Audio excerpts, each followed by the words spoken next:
Good morning from the 161st anniversary of the first day of battle of Gettysburg. We're going to start our morning, being that we did start off a little bit late. It's about 10 o'clock. We were thinking about other places to eat for breakfast, but we decided just to stick with the diner because we know they have breakfast at 10 o'clock. Yep. So we're just going to run inside Gettysburg rail station. But we're going to run inside, have some breakfast, and then see maybe what the day brings. Yeah, start off with the whole day one activities of Gettysburg.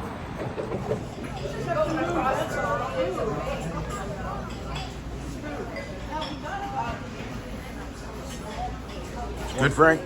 Yo. Yeah, man.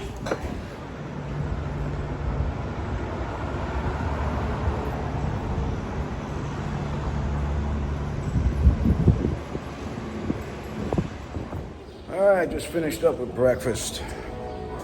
And from here, we're going to make our way north of town to check out some day one, first day of battle locations. Hopefully we'll see old John Burns. Yeah, looking forward to old John Burns. Hope we see him.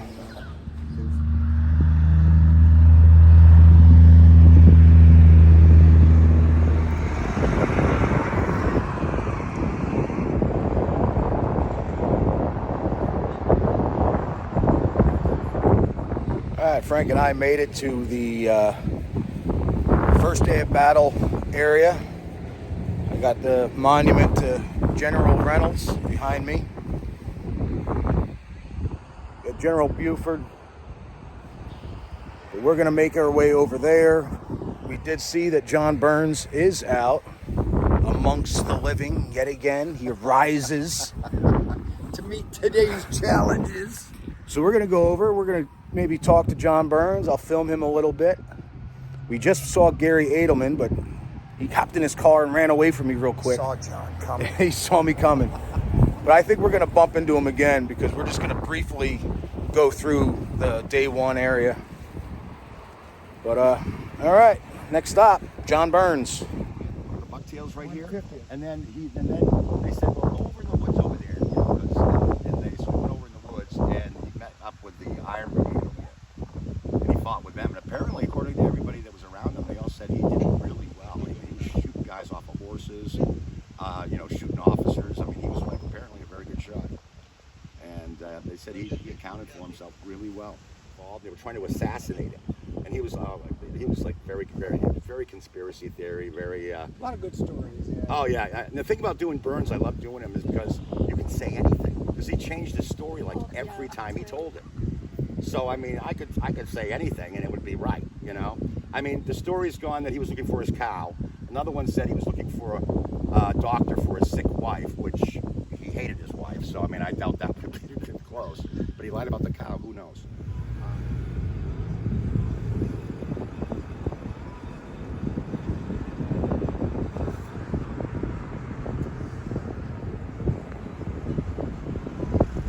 All right, Frank and I now found ourselves on an observation tower. Frank didn't have to hold my hand for this one because it's not exactly that high up. But from here, you got the Internal Light Memorial over here. We were just over there. You can see the McPherson barn over there. John Burns is just on the other side of that. But we came up here to kind of get a perspective of the first day of battle. Me and Frank are having our discussions on tactics, Monday morning quarterbacking, but it's fun. It adds to the experience. I think from here, after we're done with our discussions, we're going to head over that way. That's the Adams County Historical Society right there. So we're going to go there. We're going to walk briefly through the museum.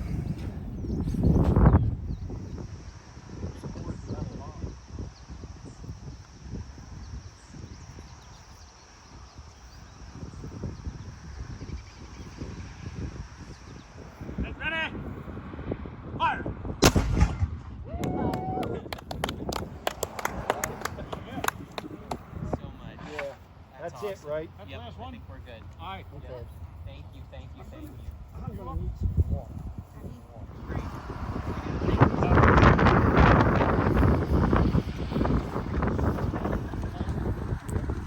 All right, Frank and I find ourselves back at the Adams County Historical Society. We're going to take a quick tour of the museum. We were here last year, but since Frank and I are both Adams County Historical Society members, We only, it would only be proper if we grace them with our appearance. yes, and we get in for free because we're members. Because. So we're going to pop in here. Frank really wanted to come here because there was a book or two that he wanted to pick up. So we're going to grab the books, go through the museum, and check it out. All right, Frank and I are in the Adams County Museum. You'd come through those doors and you go through prehistoric Adams County and through time going into the Revolution. I do suggest if you ever stop in Gettysburg that you do come here. This is a great museum and a great place to stop. Sure about that. And how we choose our new king? Dear, there will be no more kings. Yes, Martha. Now, go on, fetch the pail. We have more work to do.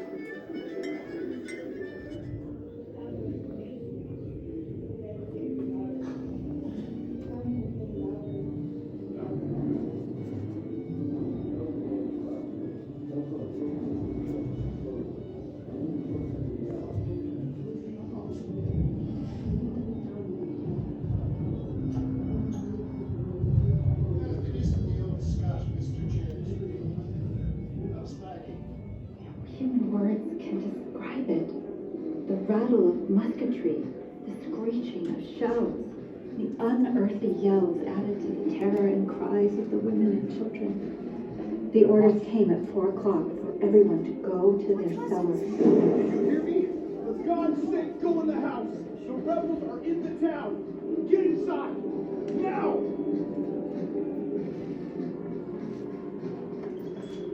You may now enter caught in the crossfire. The war came home.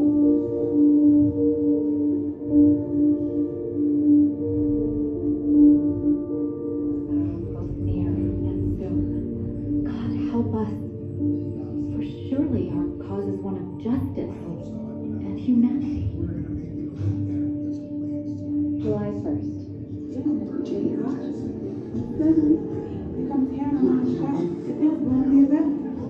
We were great clouds of smoke were seen rising beyond the ridge.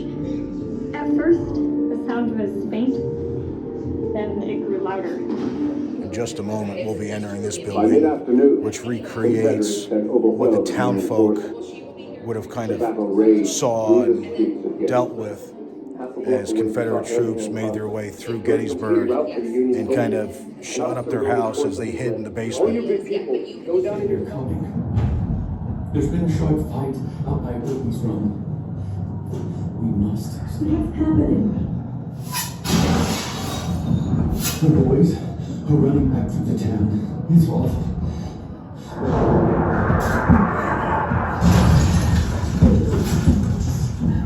Get quiet, boy. Just came out of the premier attraction in this museum, which is really impressive and kind of interesting to sit through that. So be sure to come here. Be sure to definitely hit that up. It's about 5 minutes long. Really, really cool. Right, Frank? Yeah, really cool. Really cool.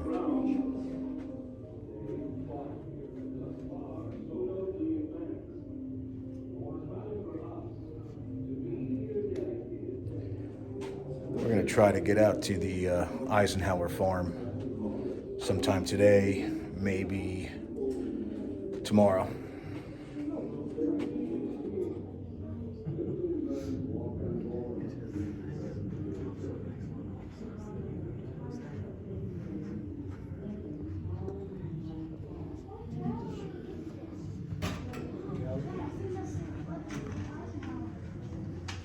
pursuit of happiness. A dream that will not perish from the earth.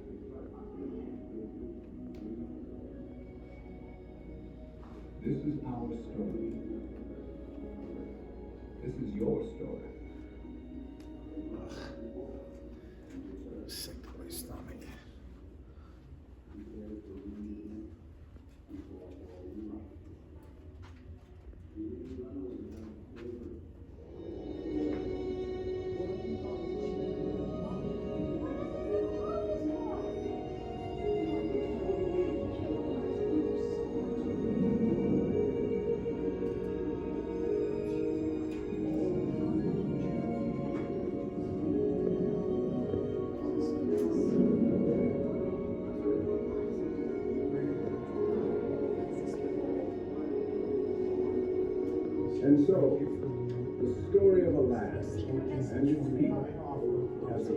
As I was coming out of the museum, I overheard a little boy very excited about Eisenhower artifacts.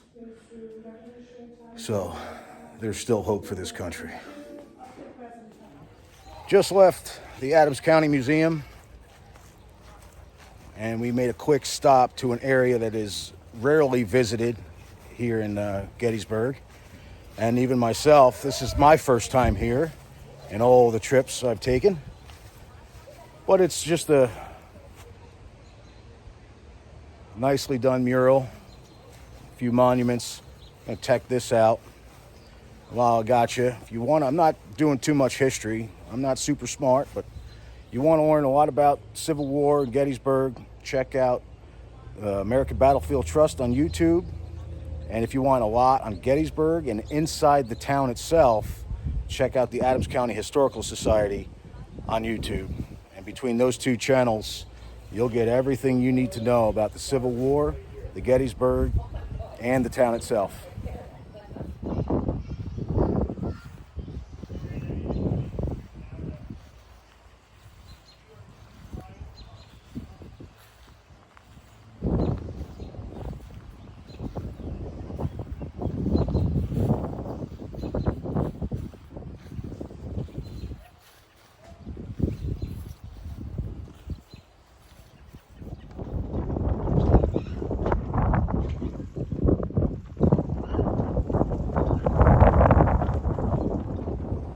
Frank and I now find ourselves at the World War II Experience. It's a fairly new museum.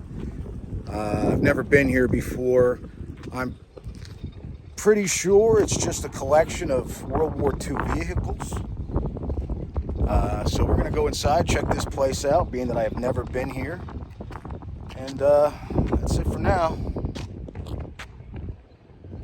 Well, we're stepping out of the World War II Experience. Unfortunately, I wasn't allowed to film, but very impressive place. Not only did they have all the World War II vehicles on display, but then they gave you like a diorama, interactive 1940s life, which had everything, like furniture and pictures, down to like bouillon cubes in the cabinets. And then they had all the toys and children's furniture, and cool place, very cool place. So I'm glad we stopped here. Up here on Barlow's Knoll, coming back into town, we stopped up here to, coincidentally enough, Gary Edelman is up here filming his videos for the American Battlefield Trust. Again, he's shooting live videos all day, so be sure to check out the American Battlefield Trust and take part in the festivities of Gettysburg 161, or watch any of his catalog of videos. Dude, let me tell you, this guy, I've met him before, actually. He talks about his parents in the most reverential way, says how great you are. So let me shout out to you all, to him, to you, and all of his friends watching. I'm Gary Edelman with the American Battlefield Trust, and here we are together on the Gettysburg Battlefield. Isn't that fantastic? All right, thank you.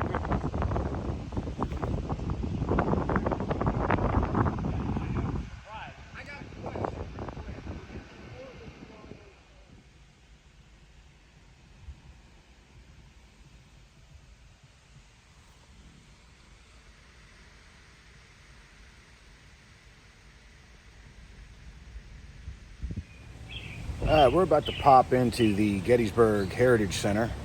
But before we do, we came next door to the Appalachian Brewing Company to just have a quick root beer and sit for a minute.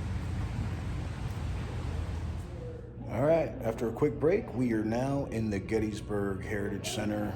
We're gonna walk through here, experience this place, and then I'll give Frank option A, option B of where to next. But we're going to eat, bro. Well, I thought you wanted to go to Eisenhower's house. Eisenhower, then we're going to eat. That's what we're doing. Option B he took, Eisenhower house.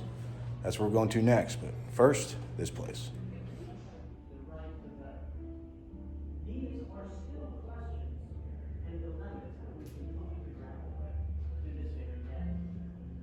And wherever there is injustice,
cool thing that they do here at this museum is when you check in, you get these, and they have these 3D photos throughout the museum, and the effect is very cool. We're gonna go into John Burns's house and see what that's all about. Fighting escalated throughout the morning and into the afternoon of July 1st, 1863. The citizens of Gettysburg became painfully aware that their once peaceful town was to become the scene of carnage and bloodshed. While many families fled the area to points of safety, others remained. Officers dashed through the streets, everyone to the cellars. As the town would be shelled, people running hither and thither, not knowing what to do or where to go for safety. Behind me is the Eisenhower house and farm. Now, when dignitaries and foreign nationals and leaders would come to visit Eisenhower, the first thing he liked to show is his prized cattle. And I don't know if these gentlemen right here are ancestors of Eisenhower's cattle, but it is kind of cool that they still have, I think he had Black Angus cattle. Don't quote me on that. I wanted to stop real quick. I had Frank, I told him stop, let me shoot the cows. So here we are. Now we're gonna make our way up to his house.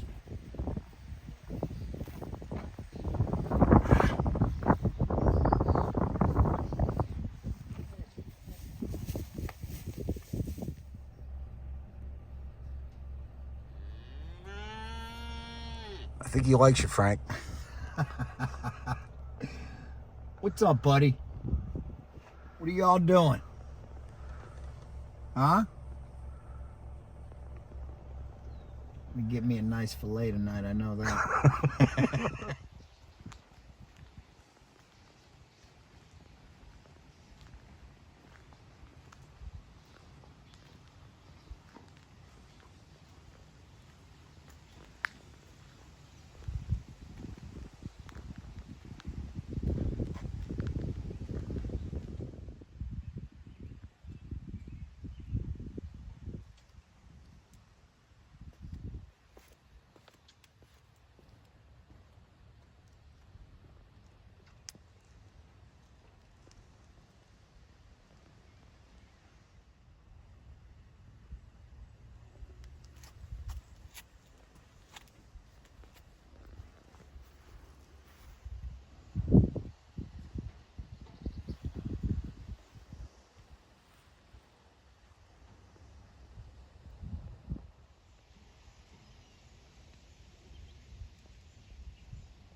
Here I am standing in the back patio off President Eisenhower's sunroom.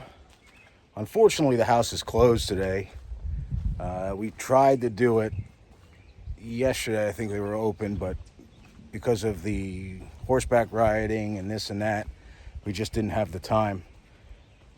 So it kind of sucks that I can't get inside the house, but just gives me a reason to come back. But this is really, this should probably be a lot more impressive, probably 60, 70 years ago. But I'm in President Eisenhower's backyard. It's almost like I can see him out there. Maybe he'd be over here on his putting on his own personal green. This is pretty cool. Right? Yeah.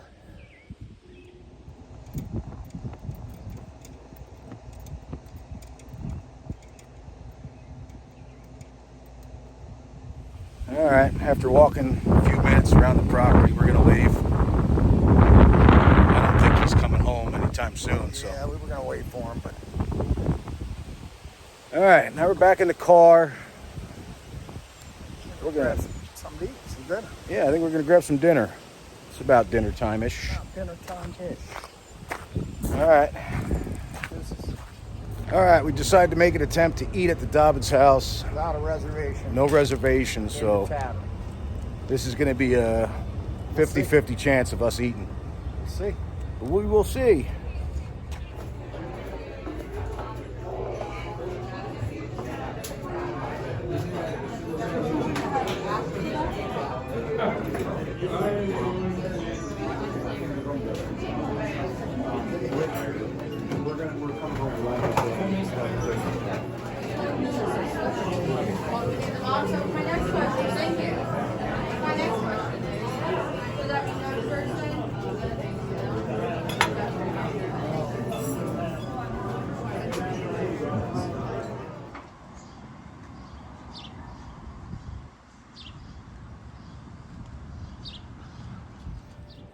All right, we just finished up dinner at the Dobbins house.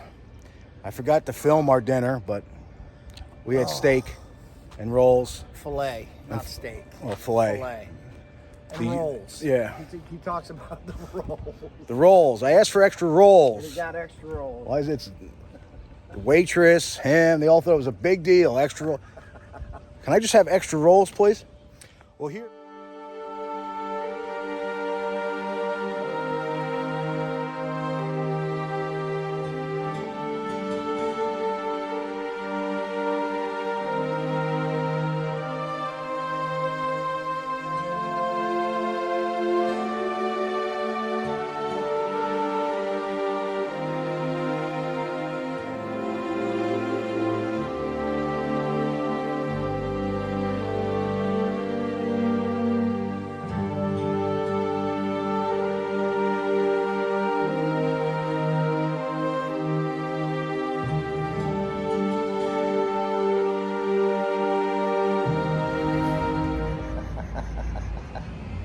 All right, after dinner, we spent the rest of the evening. Well, we got coffee. We got coffee after dinner. Then we spent the rest of the evening on Cemetery Ridge. I set up the camera for a time lapse of the sunset. I don't really care for the footage, but I'll probably use it anyway. But we're going to call it a night, and we're going to try to get up early tomorrow. And then we have all the day 2 activities. So yeah, it was really surreal being up on top of Cemetery Hill, Cemetery Ridge at the end of day 1. Something we haven't done yet, right? Like look over the battlefield, and it's really surreal when you, I don't know, I did some research, some internet research, and plus Frank got a book with a lot of battle maps in it, so after he bought the book, we used a lot of the battle maps to kind of follow pathways, and I think we're going to do a lot of doing that the next couple days. We're going to use that book. So. Yeah. Today was a bloody day according to the history books. Anywhere from 9,000 plus died today on day 1, and then day 2 is known as the bloodiest day in America as far as casualties. More Americans died 161 years ago in one day than died in all the wars that America has fought in combined, which is upwards of, I don't know, the research I did is anywhere from 15,000 in one day. By the end of tomorrow, by the end of day 2, 15,000 more Americans will have fought and died. So yeah, it was, I sat there on the top of that hill thinking, man, doing a lot of reading. Yeah. He's turning Gettysburg expert over here now. I don't know about all that, but being one of those Union soldiers that made it all the way from the north of town all the way to Cemetery Hill that day, that was a bad day. If I made it that far, I didn't get captured, killed, or wounded. But anyway. Yeah, that's that. So bedtime tomorrow, day 2, and then travel around. Yeah, So we'll see what's up. See what's going on. Deuces. See you tomorrow.